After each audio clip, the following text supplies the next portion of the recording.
Hi everyone, this is John Wayne McClung, and I'm a math teacher, and I'm here to quickly help people to quickly transition to online teaching, so specifically for math teachers. Okay? The goal here is to get started quickly and effectively, and for a low budget, though that might vary even within this. Okay, so relatively low budget. Okay, so to start with this particular video, we're going to focus on tools. First of all, you're going to have some kind of online classroom, such as Zoom or Adobe Connect. I used for many years Adobe Connect, and then the last year and a half or so I have used Zoom, and those have been both very effective. They have advantages and disadvantages. I never had a choice, really. I just used what our district told us we had to use. You may have a choice. There are two main features of that chat. So if you're going to be able to transition quickly, the two things you really care about initially are the chat box and the video. I'm going to actually start with the video because I want to mention that what you're seeing right now is very similar to what students would be seeing. The difference is that there would also be a chat box. So the chat box is the main place where students converse with you. So in my case, I keep it on the right side all the time. And that way, the whole time I'm teaching, I can look at that chat box. That's my main focus while I'm teaching. I'm asking questions the entire time to make sure students can follow along. And so that's where my main focus is. But the cool thing is that I can also see my whiteboard the whole time I'm teaching. So because what the students see is also what I see. So I can tell when I've misspelled something or I make mistakes, or in my case with my students, I tell them that I am naturally gifted at making mistakes, so they just have to watch for them all the time.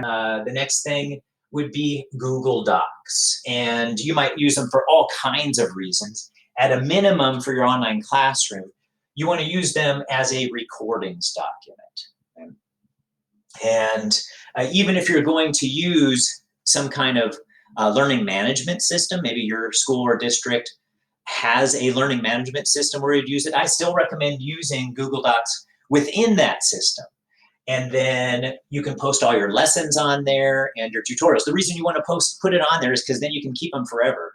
And I do divide them up into different sections. So in one of these other videos, I'll talk more details about that. But at a minimum, have Google Docs for your recordings. Okay? I also, in addition to that, recommend you download Google Drive to your computer. Over the long run, it will certainly save you a lot of time to be able to use that Google Drive in order to, if it's on your computer, it allows you to upload things faster wherever you might need to do so. Another one is Adobe Scan. Now that's very specific. You could actually use any scanner app. So this is a phone app. And what it allows you to do is you open up the app and you take a picture, and it allows you to turn it into a PDF. That's going to be really critical for math teachers, in my opinion. And once again, that's something I'll talk about later in another video, when I get into tips about running your class. You will get to see a sample of that. When this is done, I will use Adobe Scan to take a picture of this whiteboard and turn it into a PDF. What you will notice is the PDF of when you take pictures of whiteboards and turn them into a PDF, they actually look better than the actual whiteboard. So already the whiteboard, when I look at this, it looks better to me looking at this whiteboard than it does to you. You don't see it at the quality that I do. But when I put it in my PDF, it looks even better than the whiteboard. It's unbelievable that can happen, but it's true. Another thing, high quality whiteboard markers. So I have Expos up here. The Expo ones are, in my opinion, they're the most common, but they're also not very good, except the black. Okay? But no matter what, these will run out faster than a high quality one and will cost you more money over the long run. I found that I save a lot more money buying higher quality ones. So if you look at a higher quality one, here's one example. So the Ticonderogas. So these are pretty nice. And I wanted to mention this about the green ones. No matter how high quality you use, you generally probably won't be able to use the green markers. I'm not done there. In addition to these Ticonderogas, to me, the ultimate are the Quartet. They're just harder to find. So the Quartet markers, whiteboard markers. And these, I really like these a lot. They keep their ink for a long time. Okay, next, the webcam. Okay, now for a webcam, you don't actually necessarily need it. If you have a laptop, that's all you need, right? You have your laptop, it has its camera, it has its mic. I have found that completely sufficient for my first several years of teaching online. I used a laptop, and I transitioned online in the same way some of you are having to do it. I actually had a school closure, a school site closure in the middle of a semester. And we were told, hey, now you guys have to teach online. So we had to figure things out. So, but I lucked out that I decided to just try some things intuitively. I didn't have all of these tools initially, so you don't either. Keep it simple for yourself. Do as little as possible in the beginning so that you're not stressed out. Okay? But decide which of these tools are the absolute necessary to get you started, and you can always start using more as you go. Okay? All right, so, but if you do get a webcam, so I have a webcam now, don't get a real high quality webcam.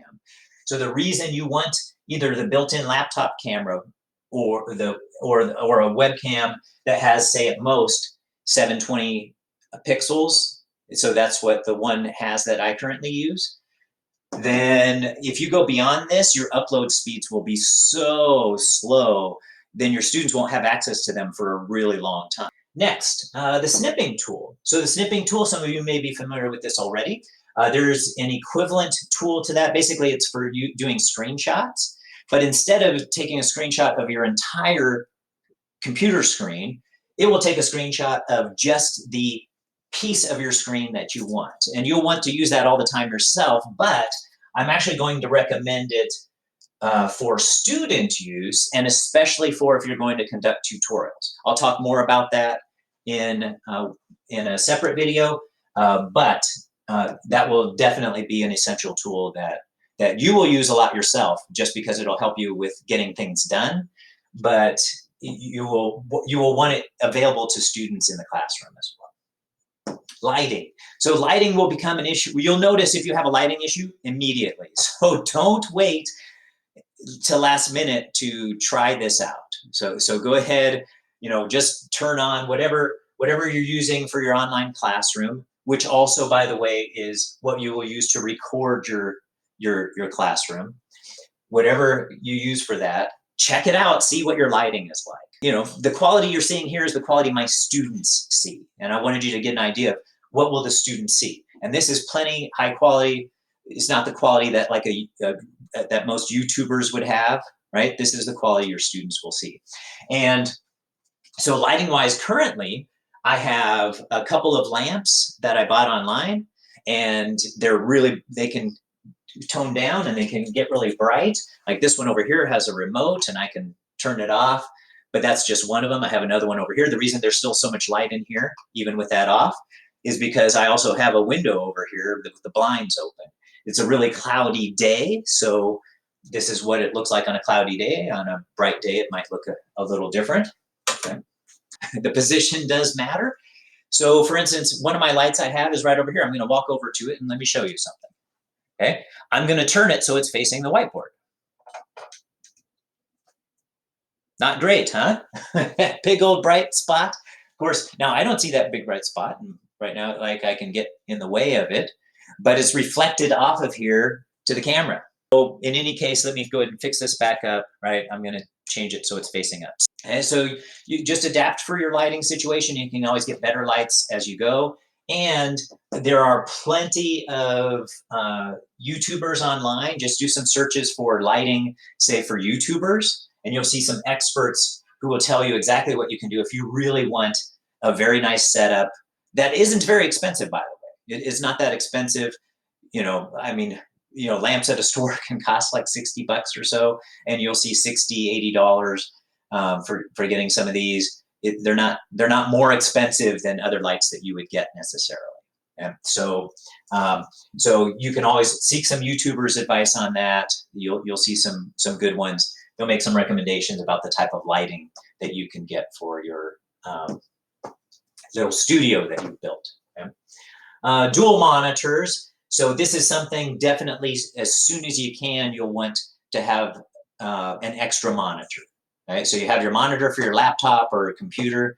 Like I used a laptop for all the way until this year, right? I've been teaching now. I mentioned that originally I had to suddenly get online, but I've been teaching online now for 6, 7 years.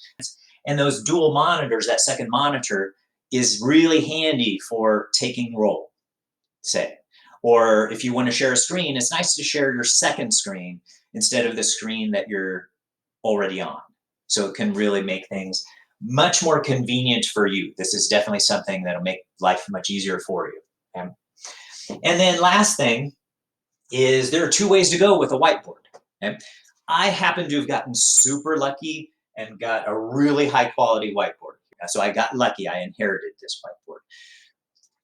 But if I had to, I would have gone with something cheap because I didn't, certainly when I first started, I wouldn't have had it within my budget, right? Early in your teaching career, right? I wouldn't have had it within my budget to get a nice whiteboard.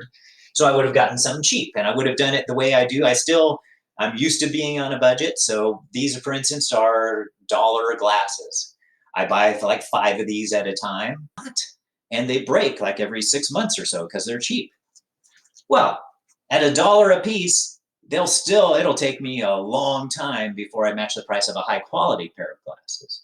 So the same thought would occur if you're going to get something cheap. You know, like the very cheapest you could go is you go to some like a Home Depot, like a Lowe's, where you get stuff to fix up things in your home.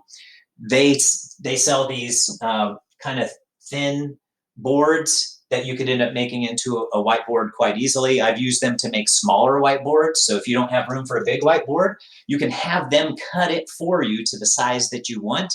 I've had them divide them up into 6 pieces for me, and it's relatively cheap. My expectation would be, though, over time, boy, after 1 year, I would need a new one. just at least if I want to make life easy for myself. But they're cheap. So I would be okay with doing that. It would still take me years, many years, before I would ever match the price of a high quality one. So buying one even every semester would be far cheaper than getting a high quality whiteboard. So it depends on what you would want to do there. Okay? Just expect to replace it frequently if you don't want life to get hard for you when you're teaching and for students to wait forever for you to erase your whiteboard. Okay? So that's why I make a comparison to like $1 pair of glasses. Okay? So that's it. These are the main things for teaching online, the main tools that you'll want. In my next video or videos, depending upon how many it takes, I'll be giving some simple tips for what you want to do to run your class. Don't worry about getting complicated in the beginning. Keep it simple. Keep it as used to what you're doing as possible. And then over time, you can start adding in more things to make your teaching better. Again, I'm John Wayne McClung. Have a good one.